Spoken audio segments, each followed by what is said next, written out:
there's such a need for it. In fact, human resources is ripe for innovation right now. And I know there's a lot of external market pressure around innovating with technology, but innovation doesn't have to be a technology. So innovation is definitely a place of great opportunity within human capital and something we should be constantly looking out for how we can leverage what others have done in other areas and apply it to the human resources function.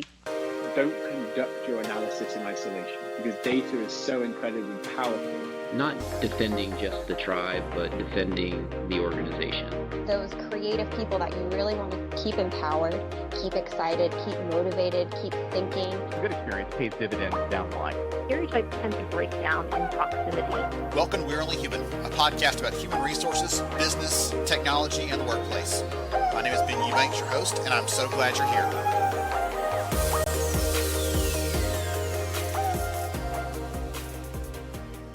Hey, welcome to today's discussion, where we're going to dive into innovation, taking ideas from vision to reality, building stronger relationships with your stakeholders, and more. I had so much fun talking with Karin Wagner, the Senior Director of Talent Transformation for UnitedHealth Group, and I can't wait to share this with you.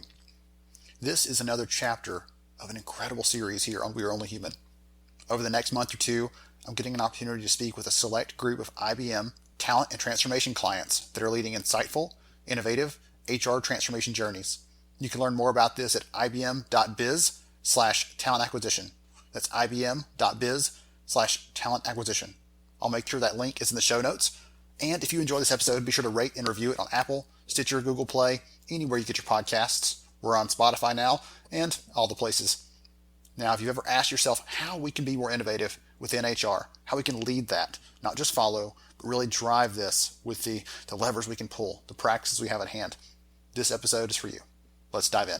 Hey everyone, welcome to another episode of We're Only Human. I am Ben Eubanks, your host, and just really glad to have you here.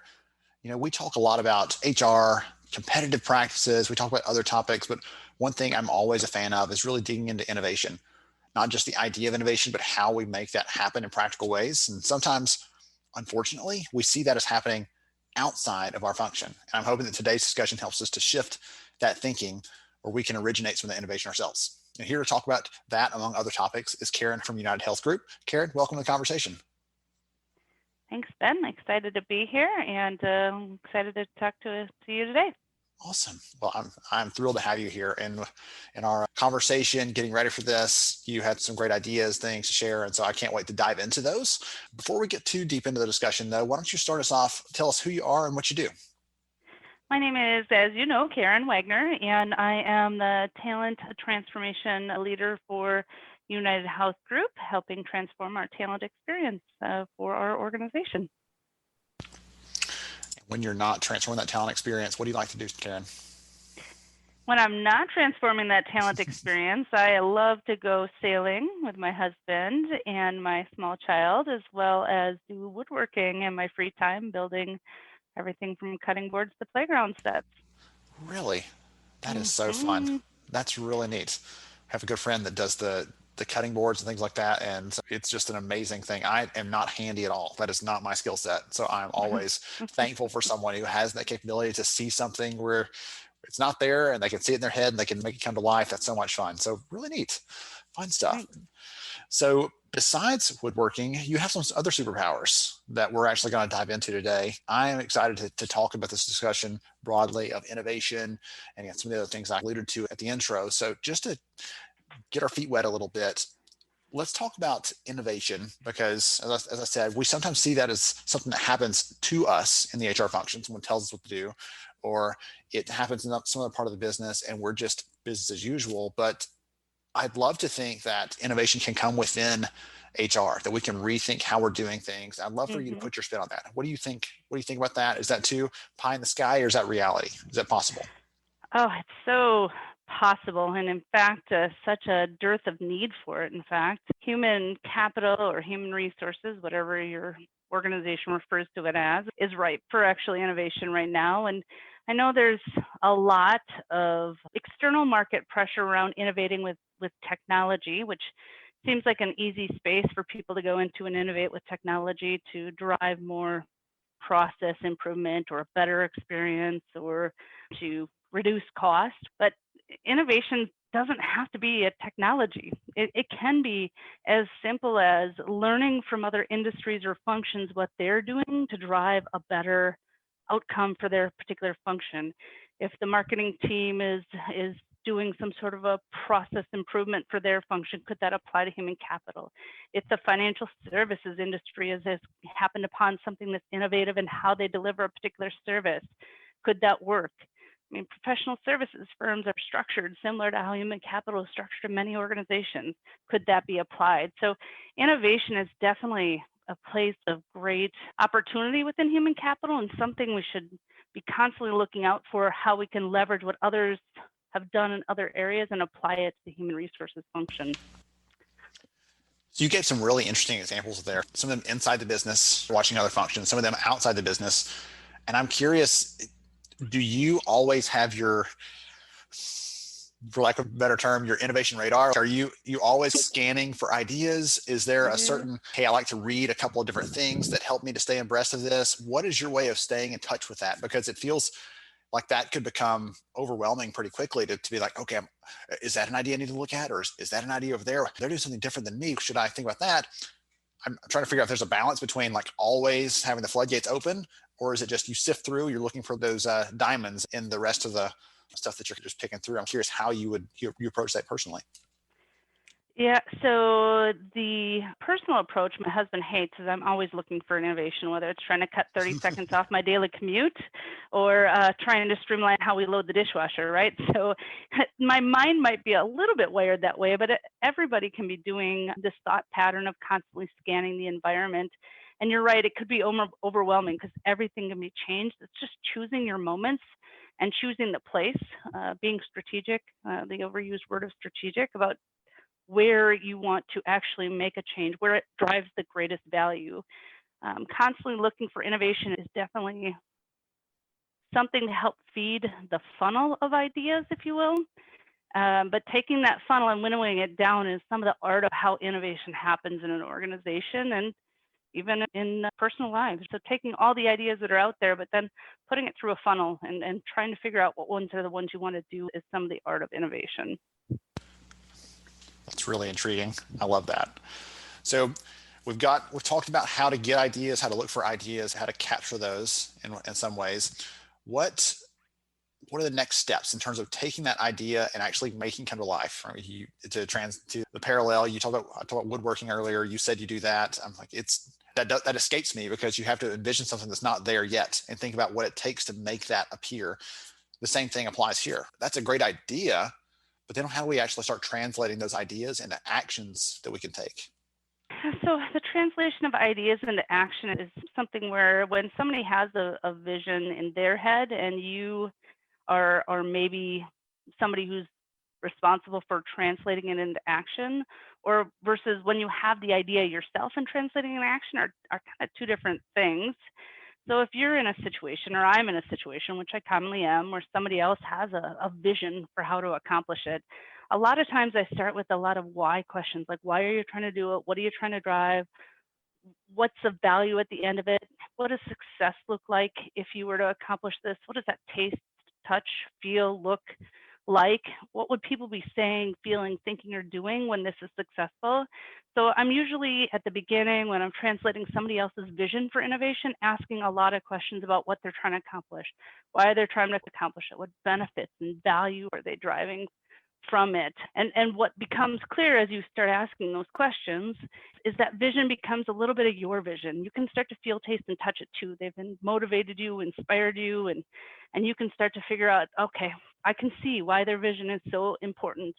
And then the work begins of taking the answers to all those questions of, right, what does that mean in terms of resources? What does that mean in terms of process? Who are the players and the relationships and stakeholders who are going to give a dang about whether you do it or not? And who are maybe some of those people that are obstacles to getting it done? So it's really reading the landscape, understanding the players, understanding the resources and the processes and the people that are impacted by it, and putting that down, I would say, on paper and starting to navigate through it, right? Plot your course through it. And it can feel overwhelming at first, but continuing to make, I don't know, inroads into it, into that kind of that translation on the paper or into whatever format you use, is some of the way in which you actually do translate innovation into reality, because you got to keep pressing at it, keep asking, keep pushing. Frankly, I've earned the nickname of Bulldog because I just keep pushing at it until everybody can clearly get there. It's not an easy process, and that's why it is such a thing that stutters in organizations so often, because it really does take a lot of effort to translate innovation into reality. It's really about behavior change in a lot of ways. Some in the different ideas and concepts you just laid out, like telling someone an idea is the easy part. Getting them to buy into it is harder. Getting them to actually do something after that is even harder. It gets, more complex and exponentially more difficult every step you go down that path from, oh, that's interesting. Look at what Karin shared, all the way to, okay, now we're having to do that thing that she shared 6 months ago, and it's time to actually implement that. And it sounded fun, but now it's hard. And behavior change is it's the difficult part of what we do. And sometimes that part is overlooked. But I love the concepts you just shared, because that was really about casting a big vision, getting people bought into it, helping them to not just perceive it, but to feel it. I love those ideas there. And one of the things that you talked about, doing that from someone else's idea. Someone brings you an idea and you start pulling that out of them, teasing that out of them, figuring out how you can put that into action, how you can make that work. You said it's a little bit different if it might be your own idea. I'd imagine some of those things are the same, where you're trying to cast that vision, you're trying to get them to buy into it. But I've yet to meet anyone who works in the HR function anywhere that controls all the variables, all the budget, all the people, all the things. And so how do you approach it differently if it's your idea? Is there some variance there that's worth exploring? Yeah, so the variance on when it's your idea versus somebody else is really vetting out whether it's an idea that you want to take forward, because you might have 1,000 ideas in your head, right, that you think are amazing ideas, and I have 1,000 ideas in my head, and I can tell you with 100% certainty, my team will tell you that not all of them are good ideas, right? So vetting out what are the ideas that actually matter, and what are the ideas that could drive a true transformative change, not incremental change, but true transformative change or innovative change. And that gets to the why you're doing it and the benefit that is really going to be realized from it. And you have to spend a lot of time and thought into that. And you have to be thinking through the entire system of impact. So I think one of the big variances when it's your own idea is understanding the entire system of impact. Other people who have vision or are sharing their vision, right, and you're translating the vision for them, have already considered a lot of the system impacts, and they're trying to persuade you. When it's your own vision, some of the work that you need to do as the person with the vision or the visionary is understand the entire system of impact. It has been so common in my experience that people will come forth with something they would dub as innovative, and it's really small in its impact or scale, right? It's like an incremental change that isn't truly transformative. It might be beneficial. That would be more in the process improvement category. And then the other side of what I typically see when people bring forth an innovative idea is it's an innovation that benefits a small group versus the whole. So if you're trying to drive and want to drive a truly transformative change, play through that idea. Who else is impacted? In human resources, in my space, I spend a lot of time in talent. And I need to make sure my compensation colleagues are not impacted, or if they are, they're brought along. Our talent development folks if they're impacted, they're brought along or a part of the solution. Is it bringing your human capital generalists that are on the front line? Are they involved or somehow impacted? It's thinking through the system of people that are impacted. And then when you're the visionary, the big difference versus when others are the visionary is you have to seed that idea in multiple places with others so that they can start to see, feel, taste, and touch that vision. And it truly is a seed. You plant a seed with comp, or you plant a seed with talent development, or you plant a seed with the human capital folks. And you're planting that seed in many places. And then you got to go back and water it, right? You got to feed it a little bit. You got to give it a little sun so other people can start to see that vision kind of emerge. And if you do it with art and grace that true innovators do in corporate America, it starts to feel like it's other people's ideas, even though you were the seed and you were the originator of that vision. And when you see it come to life, it becomes this moment of great pride that you've grown this entire field of outcomes, if you will. Goodness gracious, there's so much I could dive into based on what you just said. I think I'll tackle that last piece because you laid out this process so far in the last 20 minutes or so that could sound very scientific, but the two words you just used were the most unscientific words you could. You said art and grace as part of this. And where's the balance there? Is this, we need to think through this like it's a very logical process. We need to think through and have some planned steps. Right? That sounds very scientific and logical and process oriented. But the flip side of it is you said, right there is some art to it, knowing that's a great idea, but it doesn't feel like it's going to have the big enough impact for enough people for it to be worthwhile, right? We can only support and survive so much change in the organization. And if I'm going to make a choice, that feels like maybe not the right one. So I'll go with this other direction. And so I'm kind of curious, is there a balance between that, the art and the science piece of that? It might not be that there is, but my head wants to classify it as one of those. It's going to be one or the other. Yeah, I think it's both actually. And the science process, which is how my brain is wired, and I've learned more the art of it over the years, is an important part of it. And there is definitely a balance. The art of it is a lot around who are the players, where are they at, and it's the time, and knowing those moments to bring it forth, that I would put as some of the art of it. And maybe I need to think a little bit deeper on that, but really that there's a time and a place for everything. And if you're, I don't know, an example I have is my leader's crabby one day and I go in with this innovative idea that I'm so excited about, that is not the moment to shine your light on your innovation. They're going to say no because they're just not in the mood. And even if the time is right for the organization, you still have to bring individuals along. And that's the art of it, is bringing the individual along, and the timing and moments in which to bring those individuals along, they do become apparent as you read the individuals you're working with. So the relationship piece is really where the art part falls in. Yeah, the relationship is definitely a great way to classify that. I'm just trying to think if there's any other places that I'd say the art of it is something that matters. That's a good one though, but yeah, it's a great let's one. dig into the relationship piece a little more, if you don't mind, because I think that's again, I made the joke earlier, we don't own everything, but we have a lot of partnering we do. We have a lot of other stakeholders in the business, and there are some decisions we make in HR that are only within our four walls, but a lot of decisions we make affect a large swaths of the workforce, or our leaders, of the managers, whichever lens we put on that initiative. And so that is a challenging part for a lot of us who've worked in any company ever. I'll go ahead and broaden that scope. We have to navigate the complexities of the relationships, understanding what other people want. And you gave the example, right, of just that relationship to your own leader and what they're feeling like and how you approach them that one day. And that's a microcosm for all the leaders interacting with from an HR perspective, and over a long period of time. That makes it, again, more complex to think about. So any suggestions, tips, ideas, strategies, whatever you've got there around the navigating the complexities of the relationships and sorting through how to do that.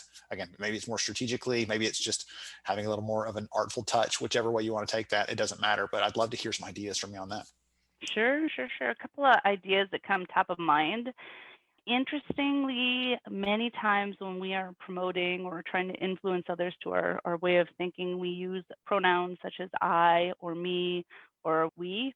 It's a bit of a trick to try to start translating your talk track into the focus on what the business problem is and what the business issue is or the business imperative is. You'd start to take the pronouns out of it, and you start to talk in languages that other people hear with less emotion. So if you talk in terms of your customer, you talk in terms of your business partner, and you talk, framing things that way is a beautiful way to take some of that art into the conversation. Timing, as we talked about, is definitely a factor. The other kind of trick that I use quite a bit actually is to recognize who I'm trying to influence, and I don't always go and directly influence them, right? So usually I'm aware of who the people are that are making decisions that are influenced by their maybe direct reports or their network. So figuring out who is influencing who, and then going to influence influencer, if that's not a complex thought right there. But sometimes the best way to get the decision maker to buy into an idea is to get the people that influence that decision maker to buy into the idea, and they will do the influencing for you. It's a tactic I use a ton that delivers great outcomes, and I hope I'm not telling my secrets so that all the rest of my organization knows how I do it. So we'll make sure and exclude them so they can't hear all these great ideas when it comes out. That actually, the way you said that, influencing the influencer piece, can I tell you a quick story that kind of illustrates that in my head? Yeah. I have a good friend, used to be a CHRO for a large organization in North America. And he was trying to get this initiative passed, just to make it broad so it captures, a lot of the use cases out there, trying to get this initiative passed. And he knew that if he went into the board meeting and laid out his plan, it didn't matter, as you said earlier, how good it was. He had checked all the boxes, he had answered all the questions. They still would have pushed back and asked for feedback from some of the other people in the room. And so he actually went to those other people before the meeting ever happened and said, I want your input on this. Will you give me your ideas? Did I miss anything that you're seeing? Like, what did I miss? Is there something that needs to be added in this? Should we adjust the number somehow? And so he had those pre-meetings with them. So when it came to the actual live presentation, this is his Super Bowl, for lack of a better term for him, he's ready to go. They turned and they asked that person, hey, what do you think about this? And like, hey, I've already been through all the numbers. It looks solid. I'd agree with it. And it gets approved immediately. But it's because he didn't wait until too late. He used some of the ideas you're talking about here. And I never stopped to think about influencing the influencer there, but that was a good example of how, like, the people that ultimately made the decision were influenced by the person that he spent time with. And so he was strategic in that way. So he already knew maybe your secret, but in general, that's something that most of us don't do very well in most of the decisions. It's, I prepare, I'm ready, I want to go and deliver this. And in some cases, it is the pronoun piece too. Like you talked about, here's my idea. I think we should do this. Here's how we can XYZ, instead of looking at it through the lens of what the business needs and using those terms that, as you said, might not evoke so much of a visceral or emotional response.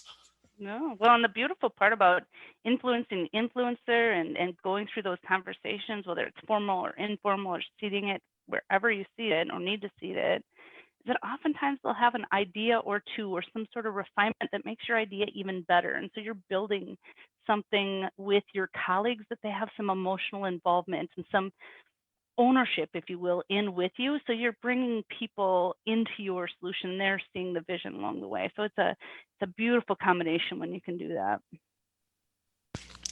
Actually, funny enough, I've heard someone recently talking about inventions, which seems like a very logical extension of the conversation today. Sure.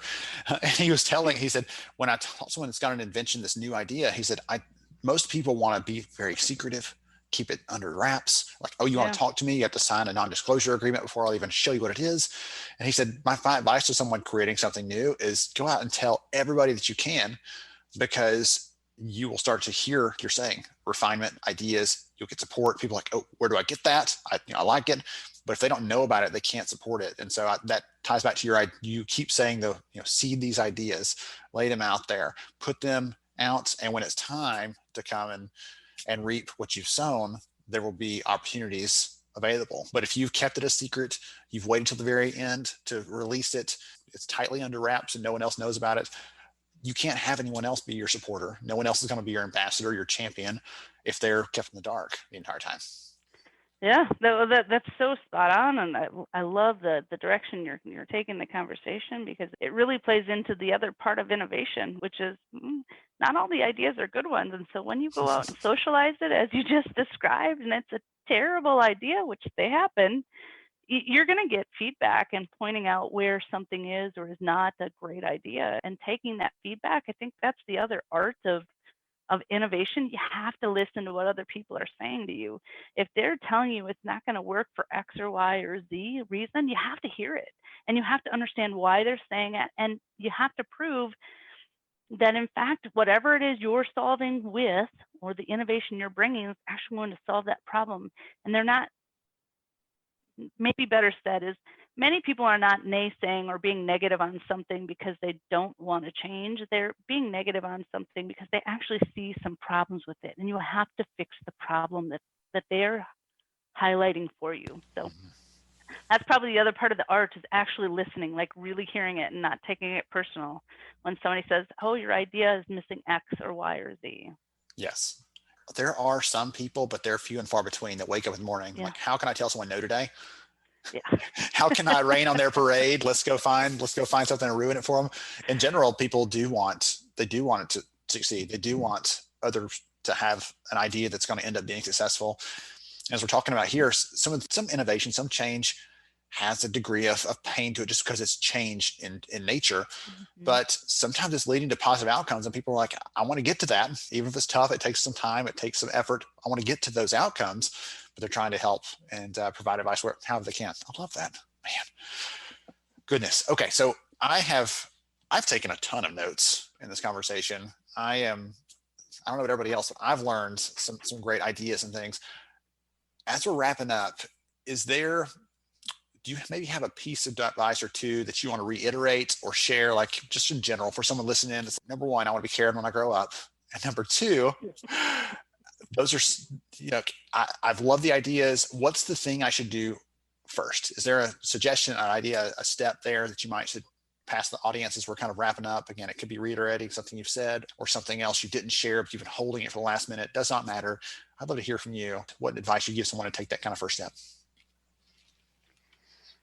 Wow, so many ideas running through my head. One I didn't cover that I think is really an important thought that I spent a lot of time and energy in is putting chips in the bank, and the concept of putting chips in the bank. A lot of times my relationships I've had and built with people over time that allow me to seed things very regularly is making sure that I'm helping them in kind. So the networks and relationships I have with people, if somebody's asking me for a favor or for some help or for some sort of assistance, even if it's painful in the moment, trying to help them and put some chips in the bank. So when you need to call on that same kind of person and say, hey, I need your help with this, you have some, if you will, chips in the bank or money in the bank that they're willing to withdraw and give back to you because you've given in kind. So I would say that's one of the first things you can be doing, is making sure you're serving all your colleagues and peers around you in a way that helps them, because that will ultimately help you as well. I love that. The best time to plant a tree is yesterday. The best time to help someone else yesterday. So when it's time to call that in, you have that available. I guess one other thing that I'm thinking as you shared that piece, because the idea, the concept of I'm going to do this thing for you. You didn't say it like this. Okay. I'm saying it like this on purpose. I'm going to do this for you just so I can get something from you later. You didn't say it like that, but that can feel very, like on the science side of this equation we talked about back and forth today. But it is more of an art. Hey, I'm just doing the right thing. I'm trying to be supportive, use the word serve. I'm just trying to help you because I want to help you, because it's the right thing to do. And there's very few times where you can plant this or plot this linear path from I helped you on August the 17th and on September the 26th, I made a request of you and you either did it or you didn't do it. It's not that clear cut in real life. Our head might think about the chips idea like you shared, but in reality, you're just doing good things for people. And when the time comes, they're willing and able and interested in supporting, whether it's through some critical feedback or through what can I do to get the word out about this? Because I think this is the right next step for us.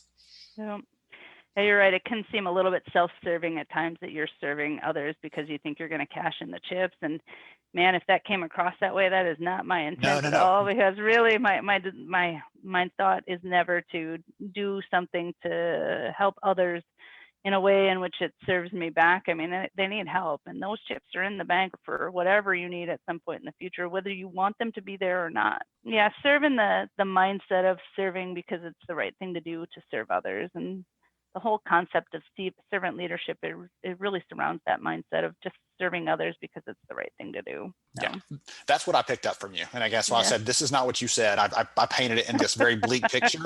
I know, wow.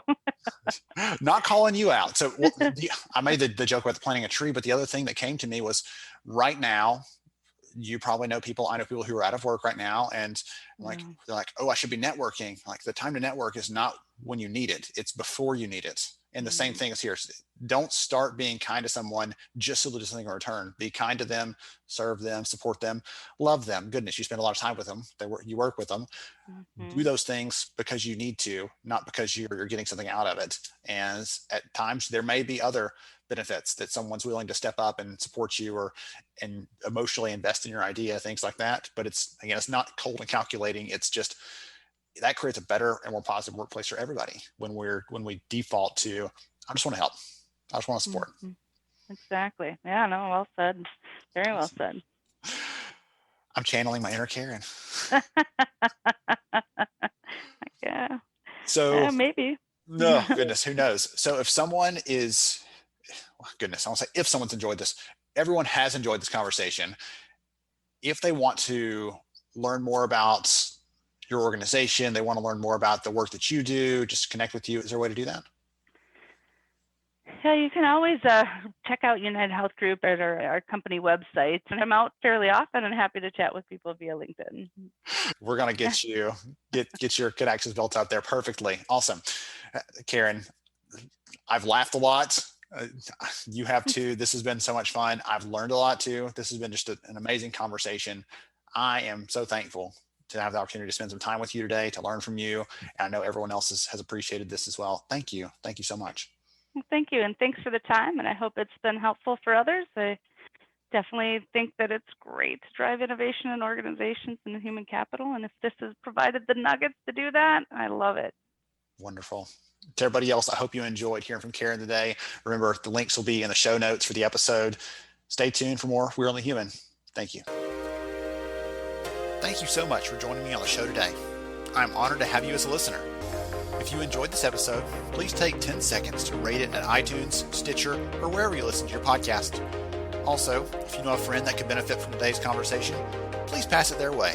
After all, a rising tide lifts all ships. To see show notes, sponsor information, and our full show archives, visit onlyhumanshow.com.